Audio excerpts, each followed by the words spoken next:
What's going on, everybody? Welcome back to the Funko 411. On today's episode, we are going to be opening up a couple of Funko's Cyber Monday Vault mystery boxes.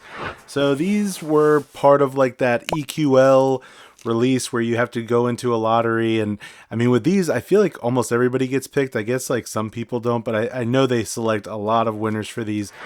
So we went in for 2 boxes, and there's going to be 4 pops in each box, and it's really cheap. It was like $25 per box plus shipping, so all in for both sets of mystery boxes, 8 pops total, we're in at $60. So it's kind of like, you can't really lose. You're going to get supposedly some like harder to find pops that maybe they're going to be vaulting soon or something like that. But last time when they did this, there were, some cool stuff. It was mostly like recent con exclusives and stuff like that. So let's go ahead and see what we have.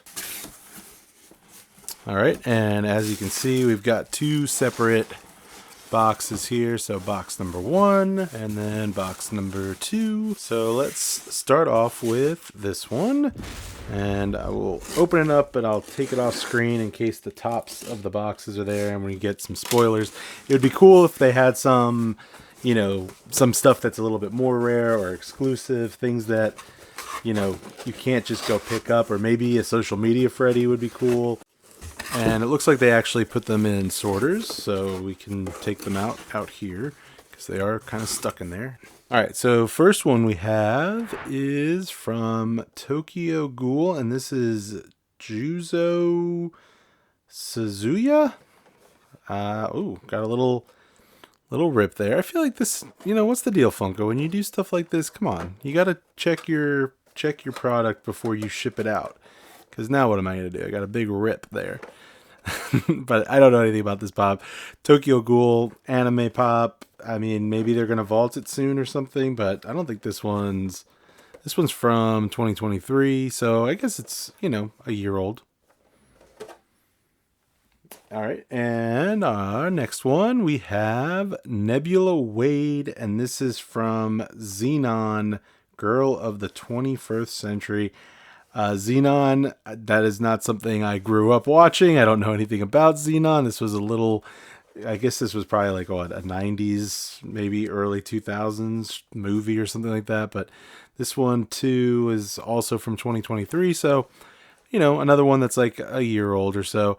The part of this like Disney 100 box series. I remember a couple other Xenon pops. I think there was one that was at New York Comic Con this past year, or San Diego Comic Con, one of the two. But there's Nebula Wade. All right, next up, we've got another Tokyo Ghoul. This one is Kisho Arima.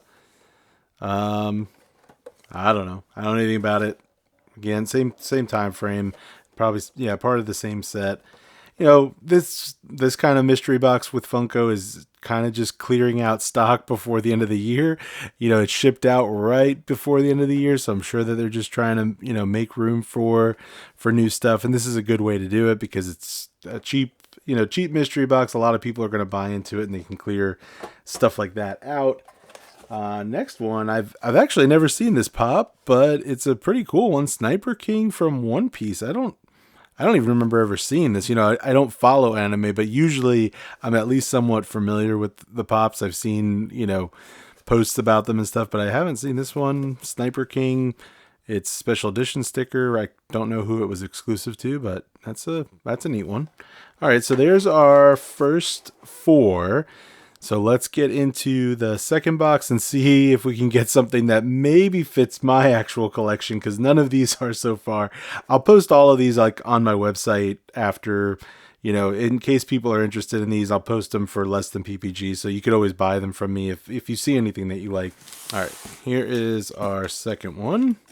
I mean, I'd be perfectly happy as long as we didn't get any crazy duplicates. If we get like these exact same 4 pops again, that'll be pretty disappointing. So hopefully it's just at least something not exactly those 4. All right, so here is our first one. Not a duplicate, but it is also from One Piece. There's Armor Chopper. I actually had just bought this pop recently for like $5 or something like that from Funko during one of their Black Friday sales, because I kind of wanted to take a gamble on a chase, but not a chase on this one either. But not a bad pop. Here's Armor Chopper. And our second one is also not a duplicate. This is Deathstroke. So this is I'm kind of noticing these are all somewhat in the same time frame. So maybe they are truly close to kind of being vaulted, because these are all 2023-ish time frames. There's Deathstroke. Probably one that just didn't really sell super well, but not bad. Kind of, this box, the Disney 100 box, wasn't really a fan of the Warner Brothers 100 box, because I prefer when they actually put the logo of the character up there. But yeah, not bad. There's Deathstroke. All right, we've got 2 pops left. Our next one, definitely seeing a theme here of One Piece. They restocked this one and this one very recently, so I wonder if they just overly restocked it and didn't sell enough of them, so they're just kind of putting a bunch of them in here to kind of clear them out. But there is Samurai Brook. I'm pretty sure this one also had a chase that does go for a good amount, like $100 chase or something like that. But this is, of course, just the common, so it's probably more like, $15 or so. And then our final pop, we have Aretha Franklin from the Rocks line. Not bad. I mean, another one I'm sure this one's actually a little more recent, 2024, but probably just didn't sell a ton of these and clearing them out. But all right, so here are all of our pops. I'll quickly check value just to see. I'm certain in terms of PPG we definitely went way over the $60 that we spent, but we'll still check for fun. All right, so we've got our values. Our first Tokyo Ghoul pop, whose name I will not try to pronounce again, came in at $10. Nebula was $12. Kisho was $8, and then Sniper King was $20. So total for that first box was $50. Armored Chopper came in at $14, Deathstroke was $12, Samurai Brook was $17, and then Aretha Franklin was the lowest of all the pops. It was $5. So this second box was $48. In total, we got back $98. We spent $60, so technically we're ahead by $38. But as I mentioned earlier, I would probably never sell these for PPG. I am going to post them on my website, so if you're interested in any of them, I'll post them for way less than PPG on there, www.thefunko411.com, so go check that out if you want to grab any of these. But anyway, I'm curious if any of you all purchased these boxes, so definitely let me know down in the comments. Let me know if you got stuff similar to what I got, if you enjoy these kind of boxes when Funko does them. I mean, they're decent value. I can't really complain about that. But anyway, I hope you liked the video. Hit that like button, subscribe if you haven't already, and I will see you on the next one.